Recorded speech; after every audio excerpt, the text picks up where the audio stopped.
ګرم نه خود به زړه کې کرکه له افغان ګرځوي.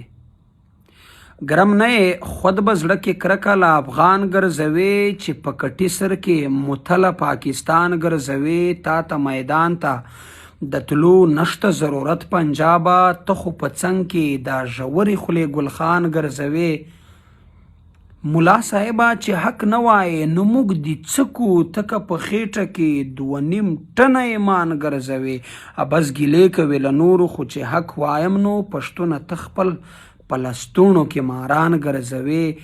موږ ته د تشې خولې سلام ته لار در جوړه نشي، اشنا په څنګ کې ډلې ډلې رقیبان ګرځوي. ګیلمنه ته خو څه چې ستا نیکه غدار دی، چې پر سینه بیرغ د لوی افغانستان ګرځوي. سلامونه نیکې هیلې احترامات ملګرو.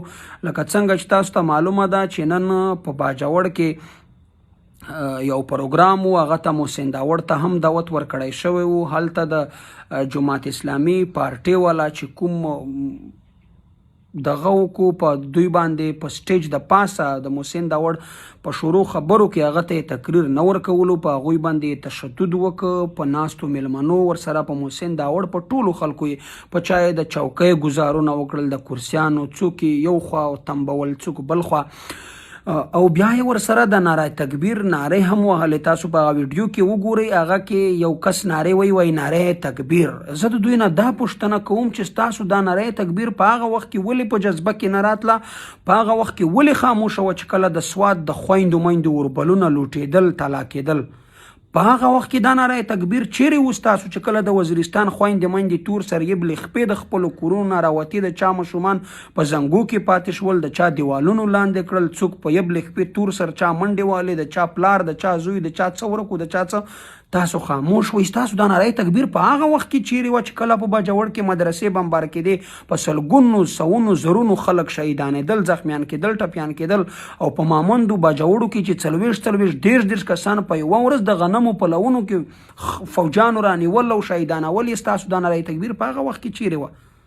د کشمیر د پاره تاسو پورته شیریلیانې کوئ، د فلسطین د برما د پاره یې کوئ. دا په پښتون وطن چې دا د اور لمبې بلیږي، ژبې وهي، وینې تویږي، په هغه وخت کې ستاسو دا ناره تکبیر چیرې وي؟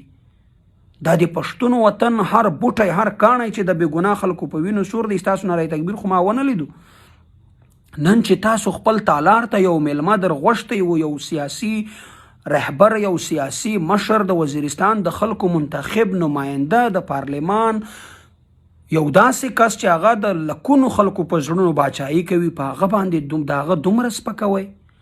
دا خو نه په اسلام کې شته، نه په پښتو کې شته، نه په کوم بل مذهب کې شته، بلکې په پښتو کې خو چې یو دشمن هم کور ته درشي، هغه خلک په هغه باندې تشدد نه کوي، هغه ته بدرد نه وایي، بلکې چې د کور نه یې کسان هم وژلي وي چې هغه کس هم کور ته درشي. زمونږ خواته خو دا رواج دی چې خلک یې بخشي، په کور کې څه نه ورته وایي. تاسو یو داسې شخصیت در غوښته یو پروګرام ته، په هغه باندې مو هلته حمله کول یا هغه تشدد په هغه باندې کول یا د هغه سپکاوي کول، دا په کوم کتاب او په کومه پښتو په کوم اسلام کې روا ده؟ خو د دې نه ثبوته دا شوه چې تاسو هم هغه د بنګال د خلکو هغه ماغزه ستاسو په دماغو کې اوس هم هغه سوچ دی چې هغه د بنګال معصوم خلک تاسو ټوټې ټوټې اچول، هم د دغه جارنلانو د دغه میجرانو د خوشحالولو دپاره ستاسو هم هغه سوچ، هم هغه ماغزه دي. په تاسو ولس پوه شوی دی، ستاسو په دې خبرو په دې باندې هیڅ کله نه غولېږي. موږ خپل مسلمانان یو، الحمدلله ښه ټیک ټاک مسلمانان یو، ښه په قرآن په حدیث په رسول په خدای مین خلک یو. بالکل ستاسو د دې مذهب د درس راکولو، د دې اسلام د راکولو موږ ته هیڅ ضرورت نشته، لکه دا تاسو یې چې راکوئ د داسې اسلام.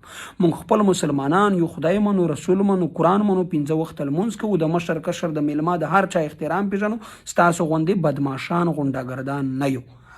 نو زه د باجوړ د ټولو خلکو نه خواست کوم، باجوړ یو غیرتي غیور په ننګ په پښتو مین خلک دی، ننګیالی ولس دی. زه د دوی نه خواست کوم چې دغه خلک باید ولس ته په ګوته شي چې آیا د دوی میشن، د دوی پلان، د دوی کړنه غوښتنه څه وه چې دوی داسې حرکت وکړي. مننه.